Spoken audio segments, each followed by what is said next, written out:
ñun waa Sénégal ñoo nanguwul di xeex ngir dëgg. ñun waa Sénégal ñoo nanguwul di bañ mbir ndax daa safaanoog dëgg mais aujourd'hui Ousmane Sonko sa place n'est pas à l'Assemblée. Maintenant si le Conseil constitutionnel dit wala mbañ a wax wala wax leneen c'est son problème.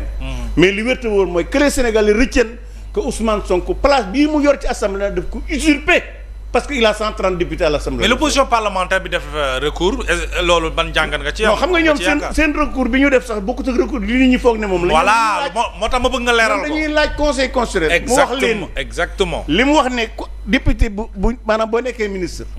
député fekk la ci sa biir ministère gi am nga juróom-ñetti fan. ok boobu la ñoom loolu lañ koy laaj ndax Ousmane Sonko légalement dillu sim bi ndax légal na wala légalut. kese su nee légal na xayrun su nee légalut xayrun parce que nag yoon noonu la tëddee c'est-à-dire Conseil constitutionnel buy xasee wax rek ñëpp lay concerné. maintenant li am solo mooy waxagut pour man damay jàpp ne mën naa wax lu ko neex mais li ma gëm mooy Ousmane Sonko amul place assemblée nationale. très bien waru fa nekk. très bien Bachir.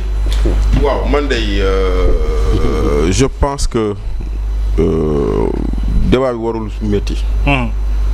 ndaxte c'est vrai nag tey jii nii war na dem war a warta dem Amadou Diouf a le droit de penser que war na dem man ak Moustapha ak keneen war nañ on a le droit de penser que warta dem. voilà man moom damaa jàpp ni il nous faut distinguer le député qui devient ministre du ministre qui devient député ñaari régime yu bokkul la. député bu nekk ministre bokkul ak ministre bu nekk député tey jii nii Amadou Ba député la woon nekk ministre jeexal na ci gouvernement bi moom réintégration assemblée mën na ko def ndaxte. texte yi waxul loolu de. texte yi incompatibilité la wax. waaw mais réintégration ay député nga jóge dem gouvernement wala gouvernement nga jóge. on est en train de parler de suspension incompatibilité. on est en train de parler de suspension. non texte bi moo ne député bi bu ñu ko falee ministre mën na suspendre mandat am dem ñëwaat jël ko. waaw texte boobu noonu moo wax moo tax may la Amadou. mën na dellu assemblée Amadou Ba. bien sûr parce que il a suspendu il est parti. il est retourné. il est retourné maintenant Amadou Ba bi nekkoon député nekk ministre wuute nag Sonko bi nekkoon ci gouvernement nekk député. quelle est la différence. la différence c'est le code électoral qui le règle. comment. c'est le code électoral moo ne le membre du gouvernement. oui. bu nekk député. bu juróom-ñett fan lañ ko may. bu juróom-ñett fan yooyu jàllee. oui. il est considéré comme démissionnaire sur le dernier poste.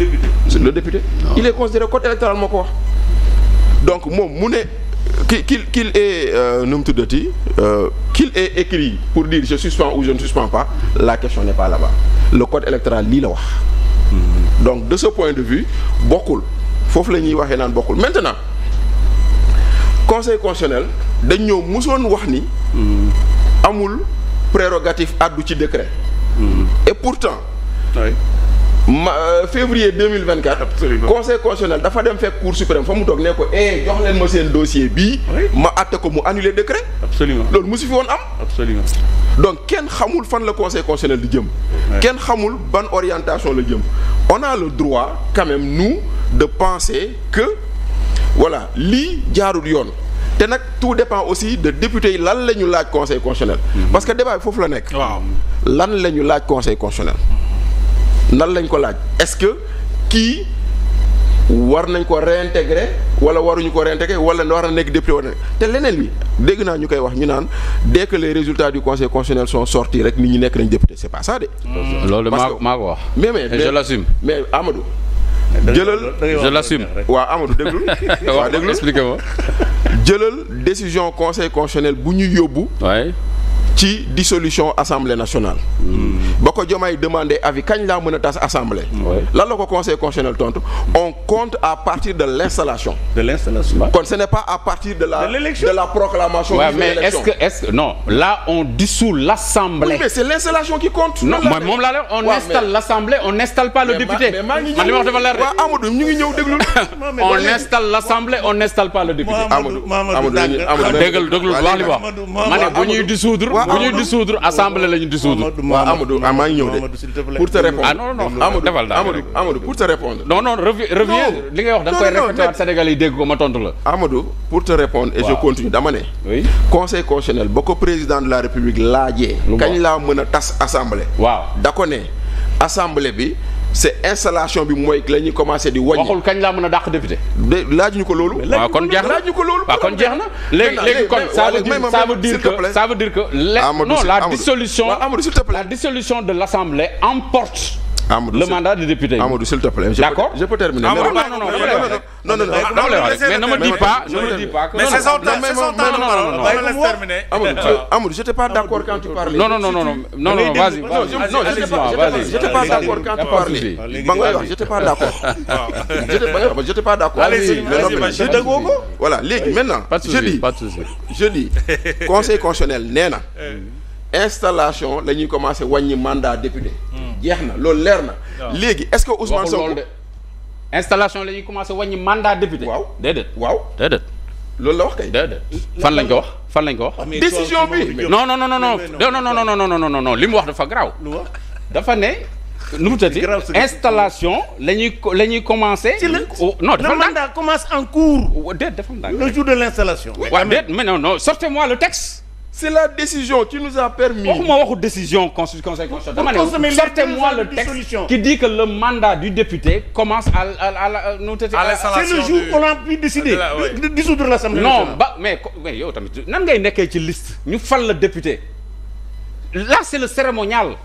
Il faut arrêter, il faut faire le distinguo. Il faut faire le distinguo entre l'installation de l'Assemblée nationale en tant qu'institution et le mandat et le statut de député. Très bien. Tu as le tey par exemple tey ñu ne tey la ñuy installer Assemblée nationale yow ñeme ngaa waaxu dugg ci biir kii bi Assemblée nationale bi. même bu ñu ko non may ma jàmm may ma rek je donne juste un exemple. et je m'en tiens là dama ne tey Mohamed nee nañ résultat yi génn na ñu ne Mohamed député la. waa këram tàcc fecc Mohamed waaxu dugg assemblée est-ce que man jour bi ñu ne moom la ñuy installer assemblée nationale am naa droit man te bokkuma ci résultat bi ma dem dugg assemblée. li ma may ma franchir le seuil de l'assemblée nationale dem toog foofu ba ñuy installer assemblée nationale moo ma def député. foofu nga yem Bachir aca continuer. Amadou Diouf day wax lu ko neex. allez-y maintenant. je reviens je dis conseil constitutionnel président de la république da ko laaj. waaw ne ko kañ laa mën a tas assemblée nationale. mu ne ko le mandat du député commence à l'installation. Conseil constitutionnel moo wax loolu le mandat du député commence à l'installation. kon mën nañ la fal le 1er juin installé le 1er décembre la ñuy commencé wàññi. sa bisu député. bis boobu la loolu c'est-à-dire que à partir de là diggante boobu tu n'es pas député. nga liirut. liiroo benn dara nga liirut. tu n'es pas député. loolu conseil constitutionnel moo ko wax. maintenant léegi. maintenant je suis pas d'accord. tu ne peux pas être d'accord. tu peux pas être d'accord mais laisse-nous continuer. allez-y. léegi maintenant bu loolu jàllee dama ne. bu loolu jàllee dama ne. Ousmane Sonko. bis ba ñuy installé député yi le 2 décembre 2024. oui installé nañ ko wala installé wuñ ko. loolu mooy tax ñu wàññee ko député ou pas un député. kon nag léegi. bis boobu noonu nga xam ne installé wuñu ko. moom j'ai suspendu j'ai démissionné mais bis boobu installé wuñu ko. on n'installe pas un député. kon nag bis boobu noonu. ki feebar ñëwul nag. ki feebar ñëw day joxe procuration on l'installe avec une procuration. parce que assemblée nationale da ngay joxe procuration. Mamadou Diouf yow yaa ngi waxee bànneex fi mu toll. voilà waxewu ma bànneex Moustapha non génn ci rek. Moustapha bàyyi ñu pare rek. bàyyi ñu pare rek.